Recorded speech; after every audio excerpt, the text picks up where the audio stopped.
A lot of this isn't going to make sense to you, and I'm sorry about that. I'm just going to start at the beginning, with the house.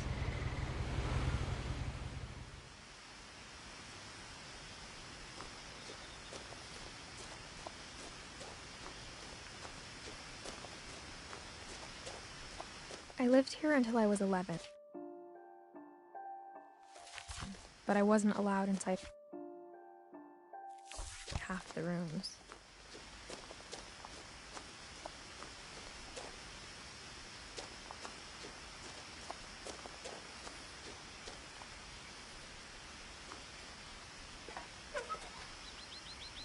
Inside the mailbox were bills from 7 years ago, marked urgent, open immediately.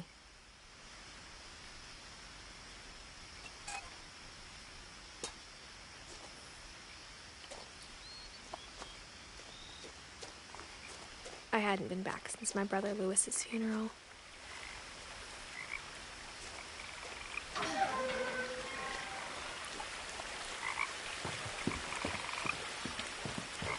In her will, my mother left me a key but didn't tell me what it unlocked.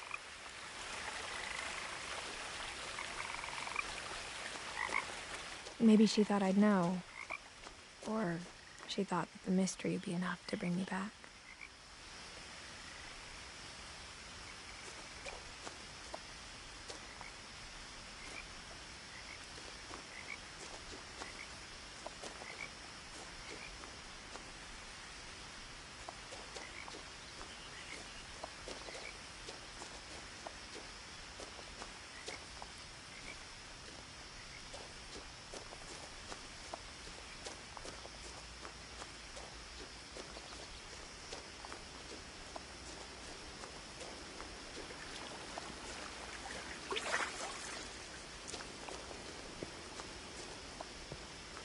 The truth is, even after I inherited the house, I never thought I'd come back to it.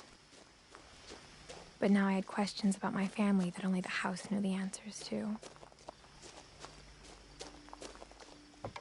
The woods around the house have always been uncomfortably silent, as if they're about to say something but never do.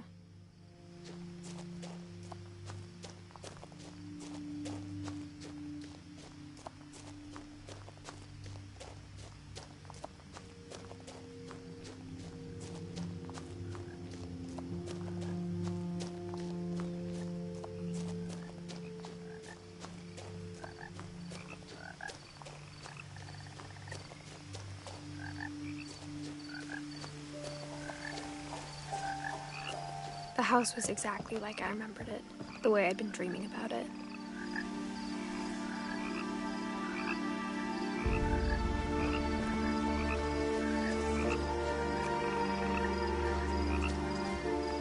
As a child, the house made me uncomfortable in a way I couldn't put into words. Now, as a 17-year-old, I knew exactly what those words were. I was afraid of the house.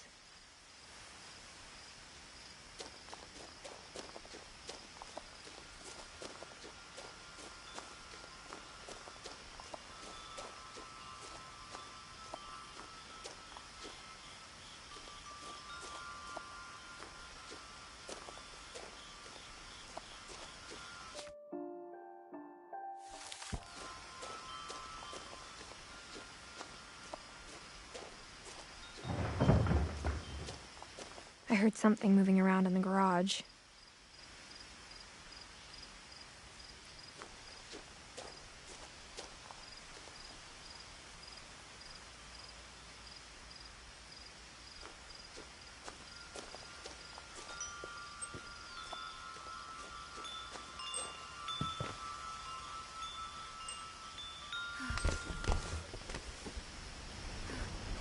Crawling through the doggy door used to be a lot easier when I was 11.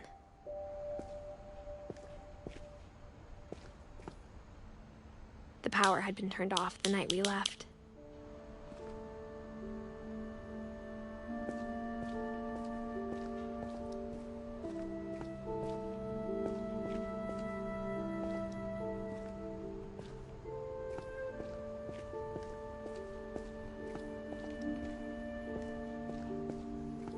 For the first time in years, I felt like I was home.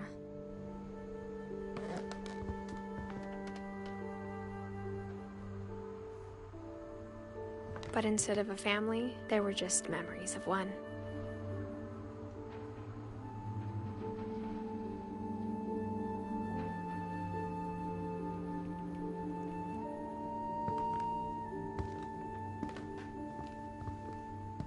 Like how only one restaurant would deliver to our house, so we had Chinese a lot.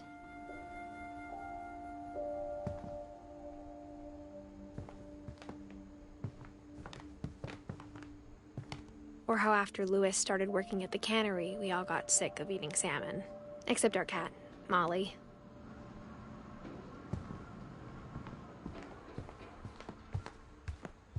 The table was still a wreck from the night we left. It was like a bomb had gone off, killing everyone but sparing the furniture.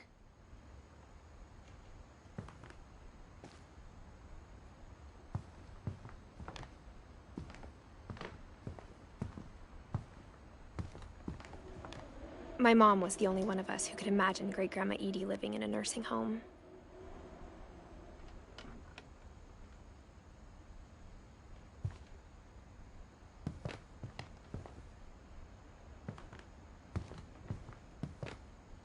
Nothing in the house looked abnormal. There was just too much of it, like a smile with too many teeth.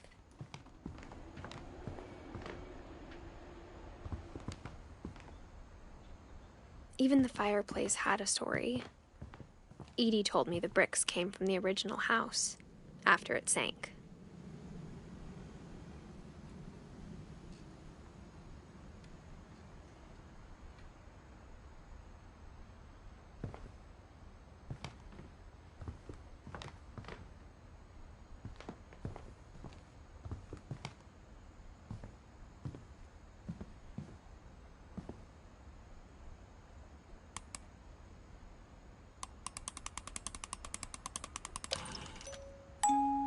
Great-Grandpa Sven built a music box for Barbara, along with the rest of the house.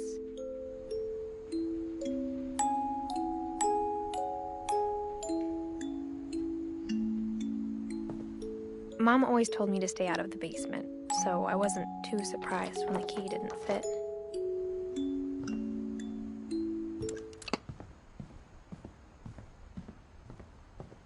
A lot of things got left behind in the whirlwind of that last night.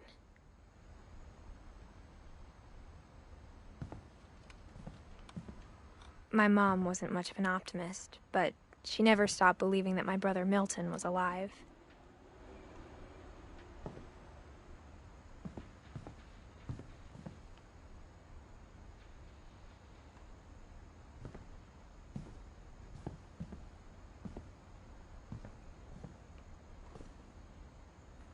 After Milton disappeared, Mom sealed up all the bedrooms. Then Edie retaliated and drilled peepholes.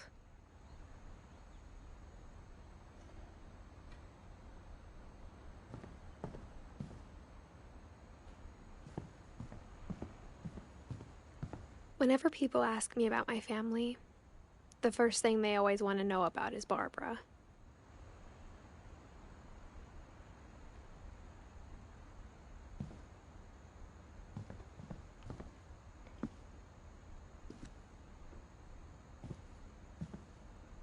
Edie's father, Odin, built the original house.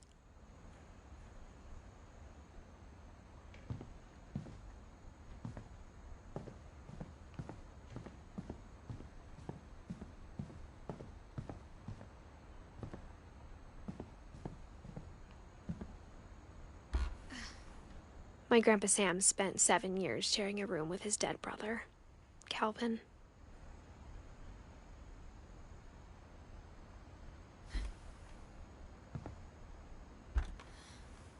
As a kid, I just assumed every house had peepholes and sealed rooms you weren't allowed inside of.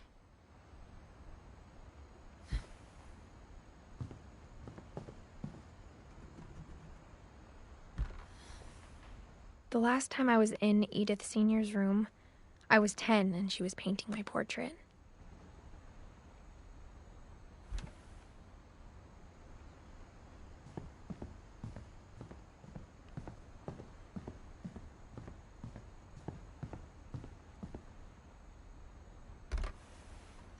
Barbara was a child star for 2 years, until America grew out of it.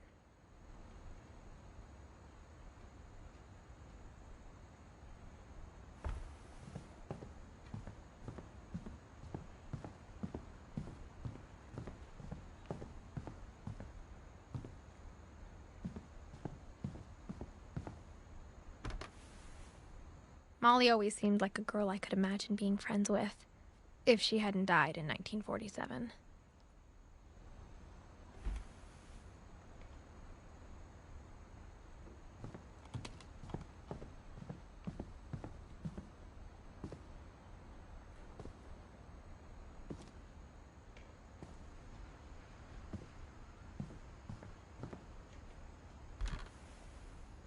Edie told me once that every Finch who ever lived is buried somewhere in the library.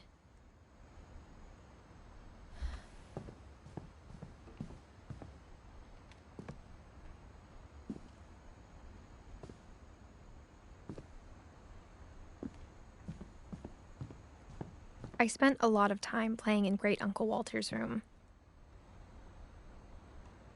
I think my mom sometimes regretted not sealing it up. Lewis told me there were secret passages, but I never believed him.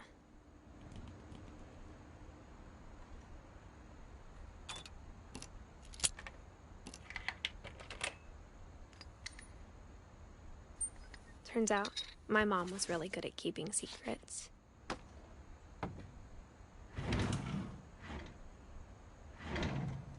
Now it was time to find out what my mom had been afraid of.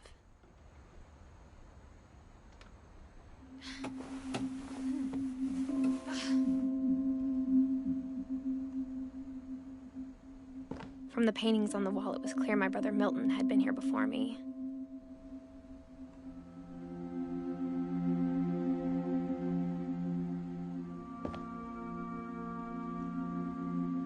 Reading this, maybe it sounds like I had a plan.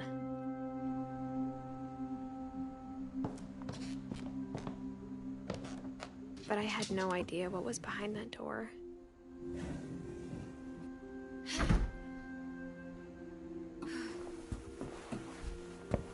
Just like I had no idea where all this was gonna lead.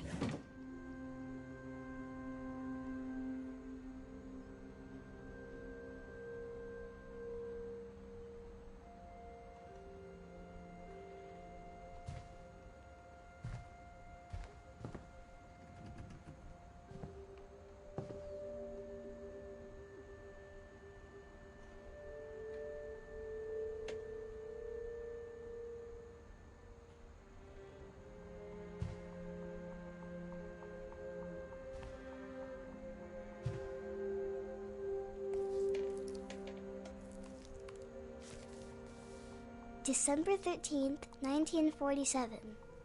Dear Diary, I'll be gone soon, but I wanted to tell somebody about what's gonna happen. It started when Mom sent me to bed without dinner. I woke up and I was starving, so I looked around for something to eat.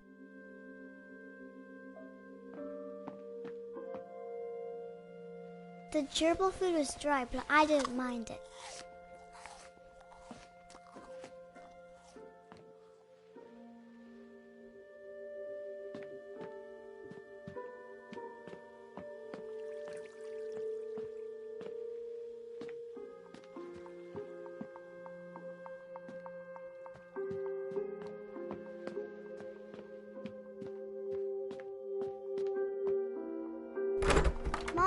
I come out now? Sweetheart, it's late. Go to sleep.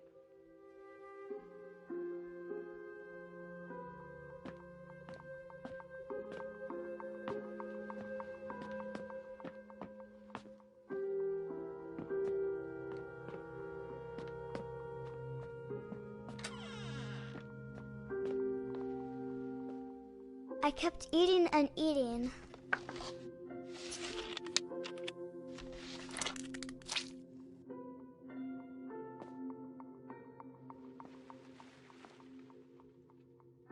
I ate a lot of things that night.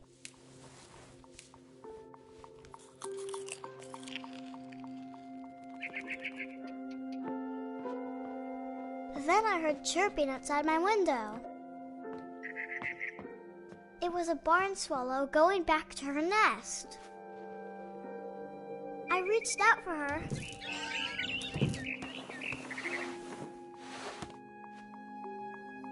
And suddenly, I was a cat.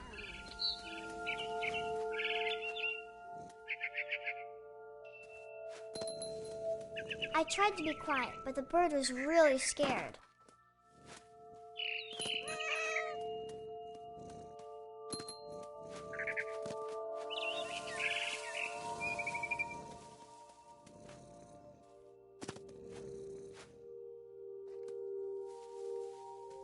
Mom and Dad didn't even look at me.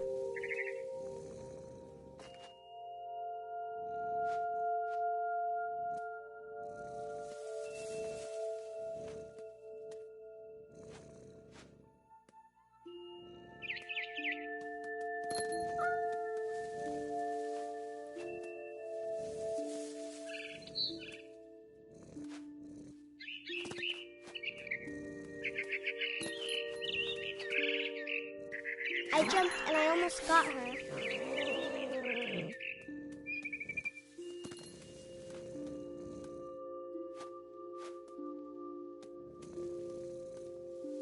I could tell she was getting really tired.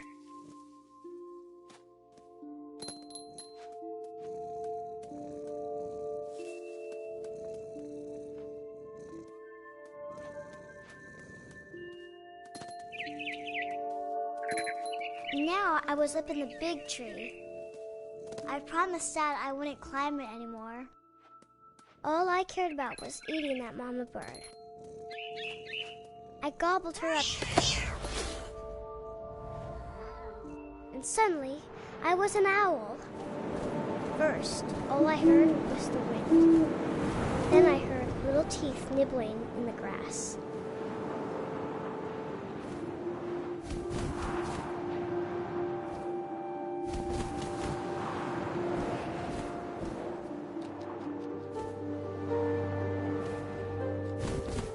Rabbits.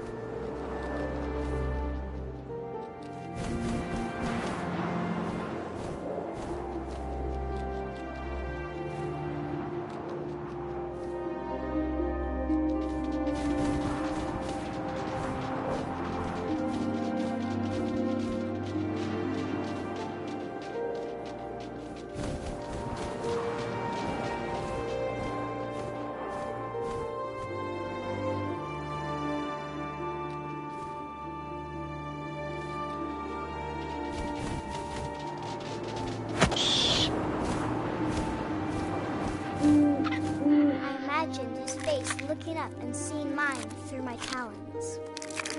I swallowed him up, and I didn't chew one bit. Then I flew off to find something bigger.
A mama rabbit.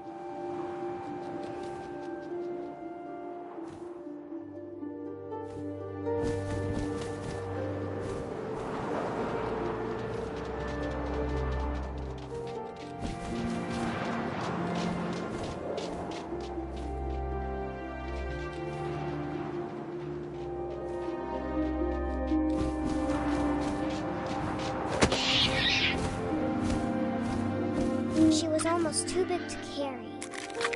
I started choking, but I couldn't stop eating. And suddenly, I was a shark.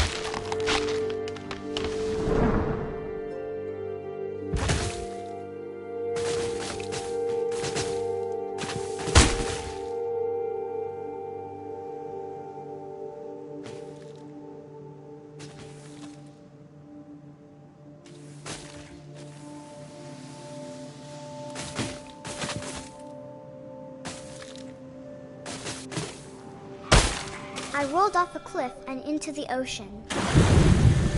Now, I was hungrier than ever.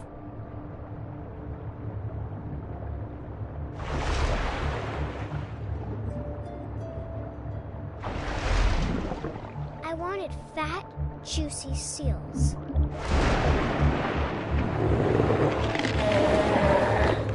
I tore off her flipper, and it tasted really good.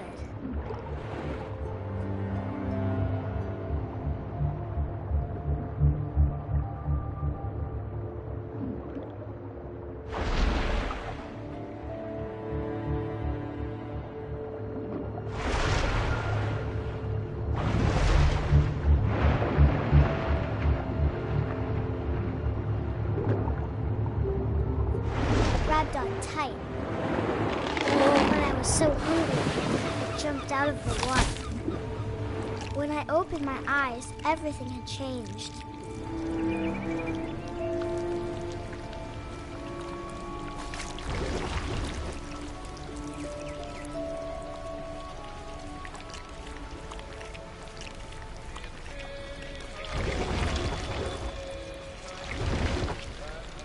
Now I was a monster, and I smelled people everywhere.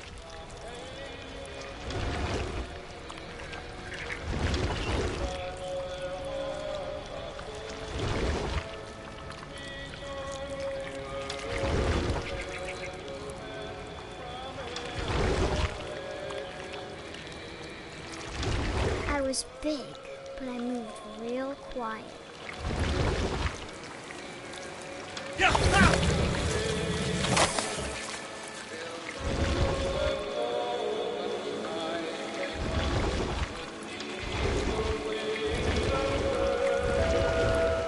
I wanted to stop, but also I didn't.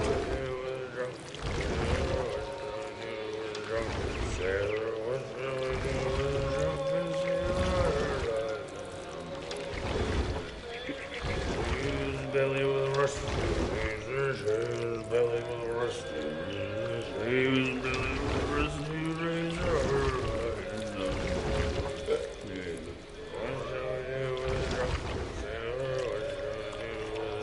After the last passenger, I was still hungry. And across the water, I smelled something new. Something I had to have, so I swam towards it.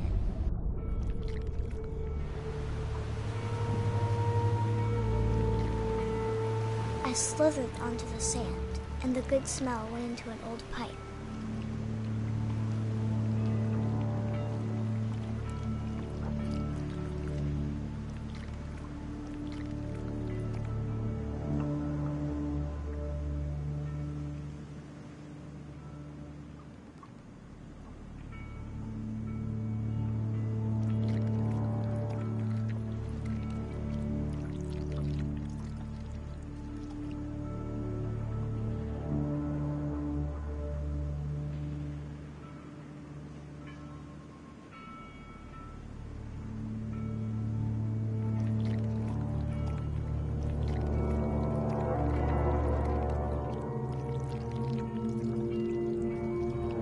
I got closer and closer.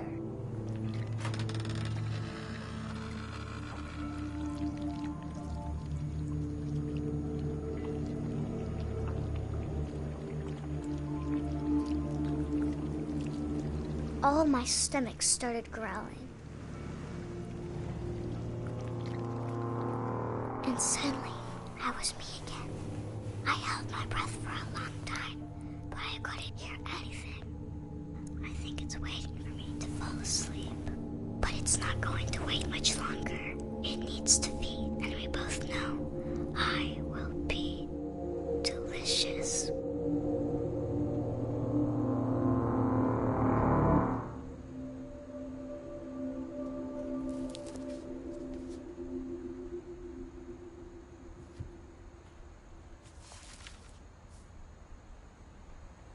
I'm not sure if I believed all of that, but I'm sure Edie would have.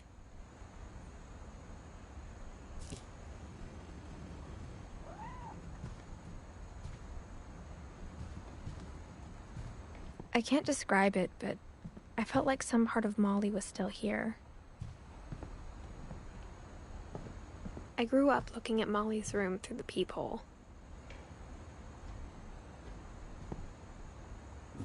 Molly's gerbil had a tiny bedroom with its own even tinier gerbil cage.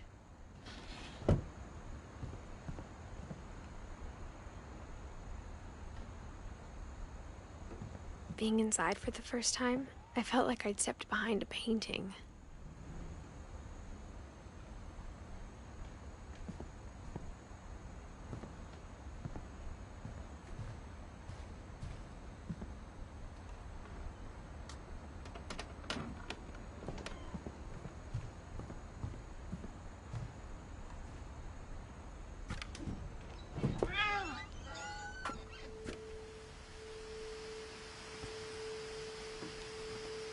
This will be obvious later, but my mom never told me any of these stories. Edie would have, but Mom didn't like bringing up the past. Though, when we adopted a stray kitten, she was the one who named it Molly. I spent a lot of time in Great-Grandma Edie's room.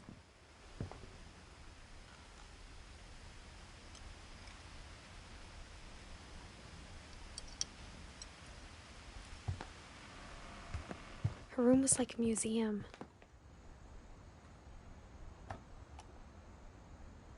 For 500 years, the Finches have been famous throughout Norway for their fortune and misfortune.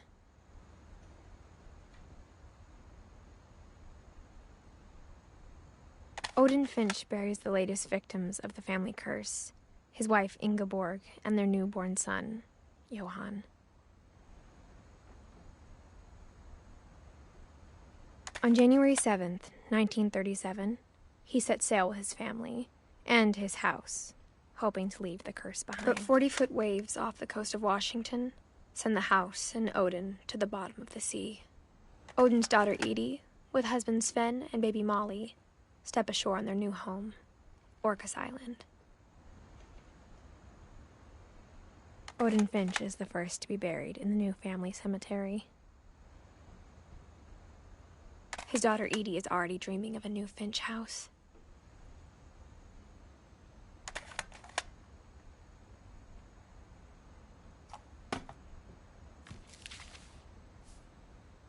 Whatever's wrong with this family, it goes back a long ways.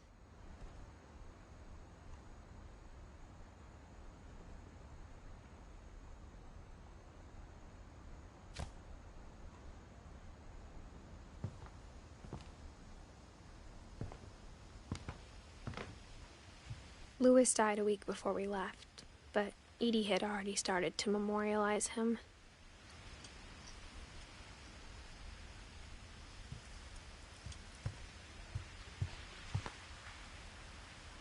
Edie gave a big interview about a mole man living under the Finch house. My mom was furious.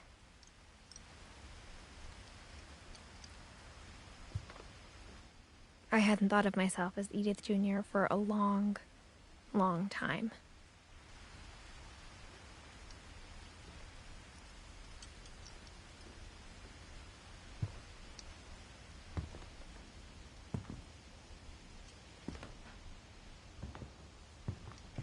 When Edie told people Sven was killed by a dragon, she could also have said he was building a dragon-shaped slide that collapsed. She could have, but she didn't.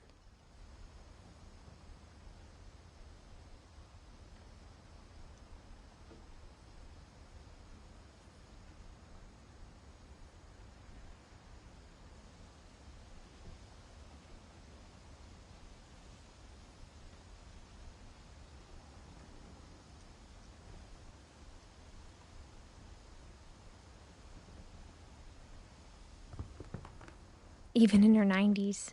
Sometimes Edie seemed a lot younger than my mother.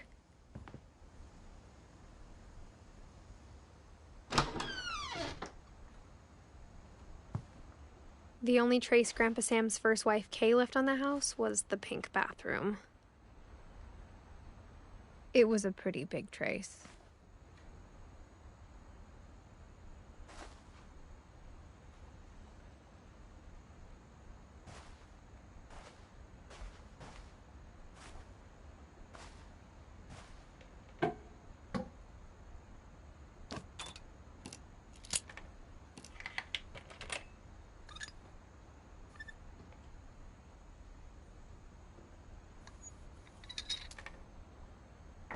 There's a secret in this bathroom.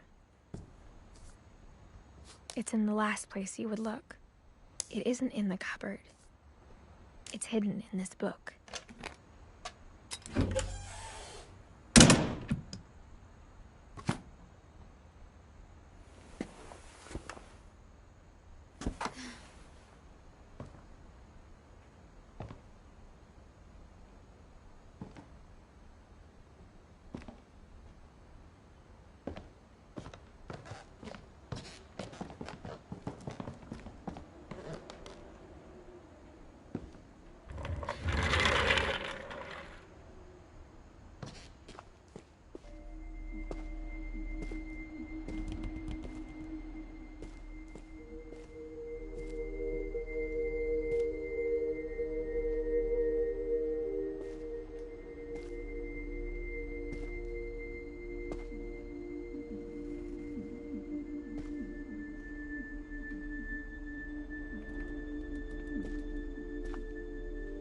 I knew Grandpa Sam had a twin, and that he never talked about him.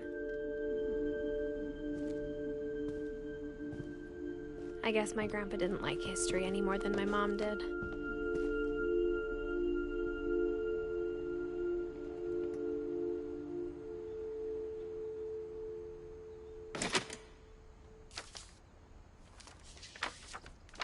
How I Want to Remember My Brother by Sam Finch. The thing I remember is that when he made up his mind, that was it.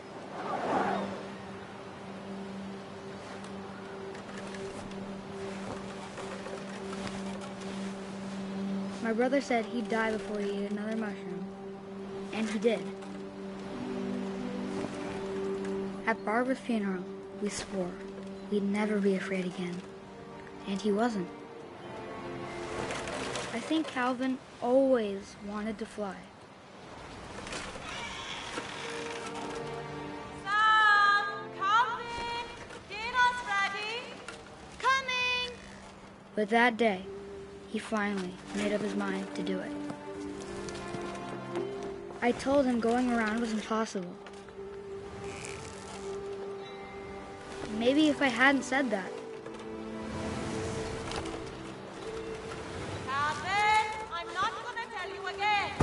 maybe if the wind hadn't picked up,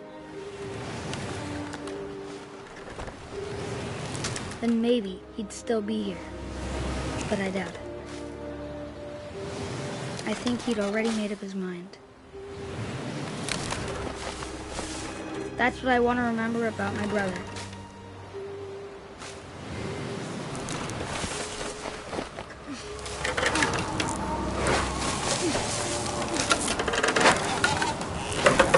The day he made up his mind to fly, and he did.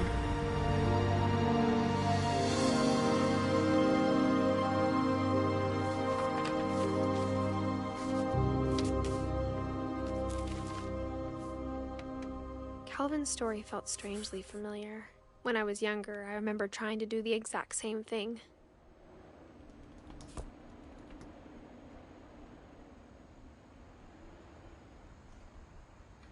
After the funeral, Edie roped off Calvin's half of the room.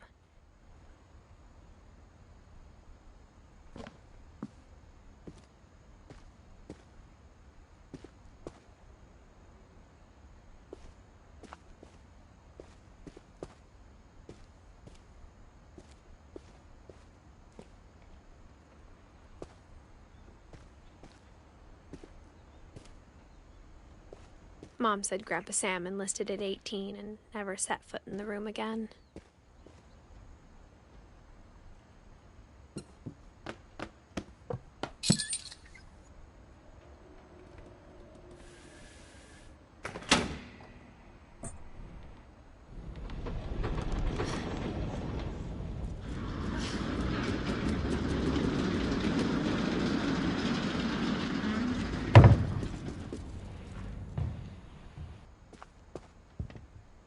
The passages were a pretty tight fit. They'd obviously been built for smaller hands and bellies.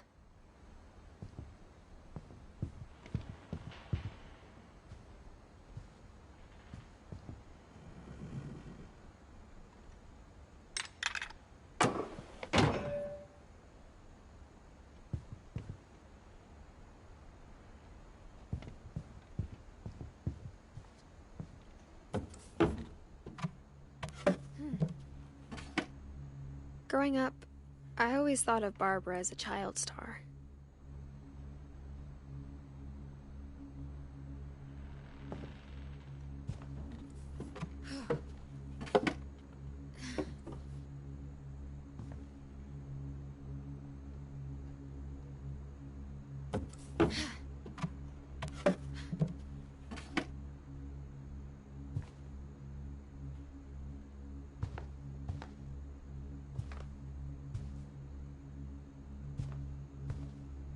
I never thought about how hard it must have been for her afterwards.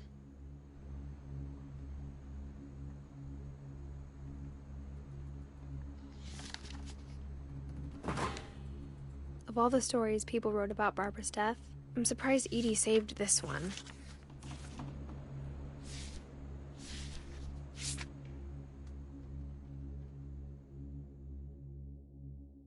Old Jack here with another ghastly tale inspired by America's most unfortunate family. I'm calling it The Surprise Ending of Barbara Finch. As a child star, Barbara was famous for her scream. Now at 16, she was all washed up. A has-been. But in a lucky break, she'd been asked to perform her signature scream at a local convention for monster movie fans. It was just the boost her career needed. Unfortunately, her scream hadn't aged well.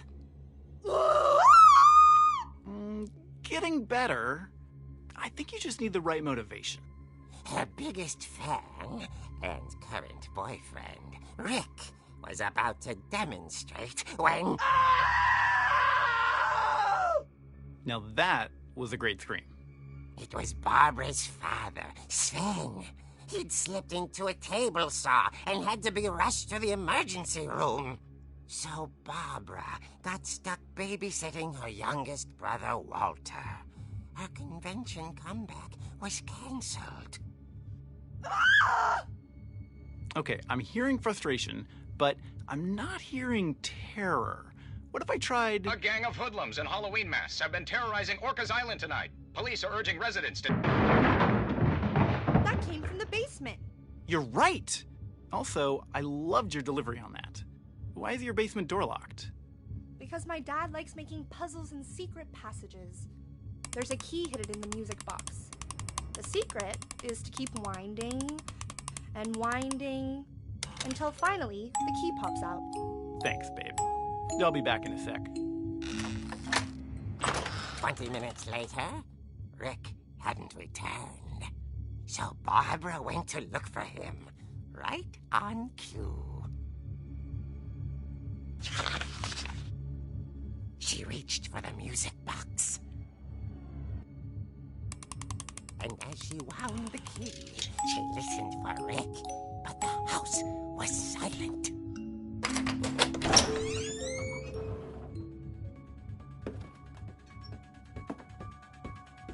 Rick? She found Rick's crutch and imagined the worst.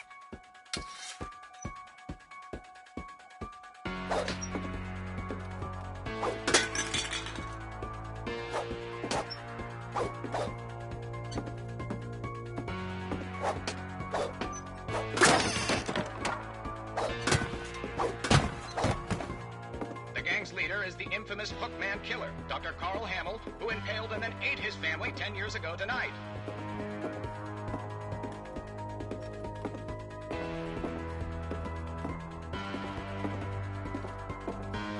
The old fridge rattled and grew still.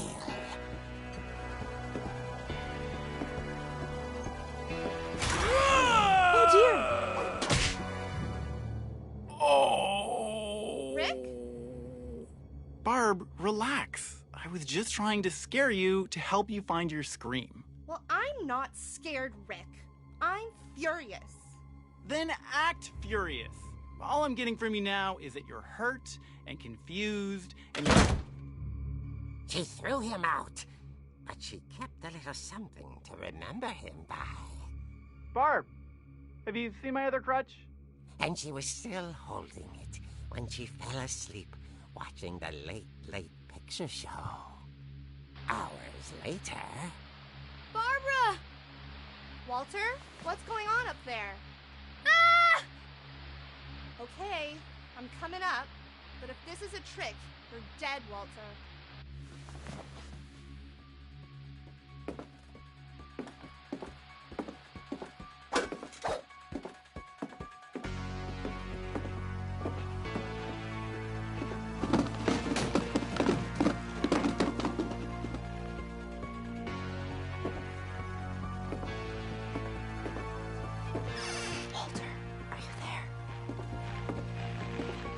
Walter had vanished, but his bedside radio was still on. Orcas Island police describe the man as 6 feet tall, with a steel hook for a hand. Residents are urged to lock all doors and windows and notify the police of any suspicious activity. Barbara turned, saw the hookman, and was speechless. He was quite smashing. And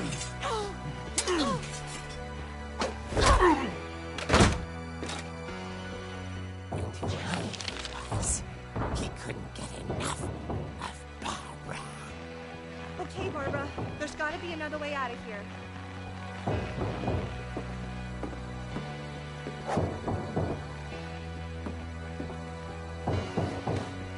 That night, she played her part beautifully.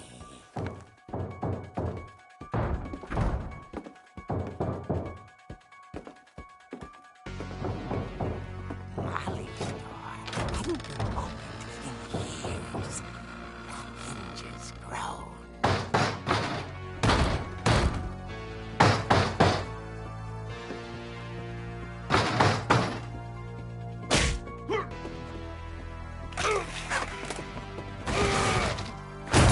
He wasn't moving, but she sensed the story might not be over yet.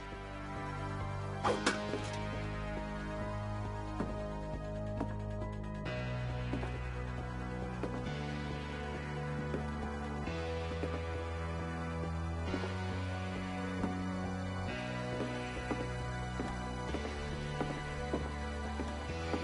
hookman had vanished.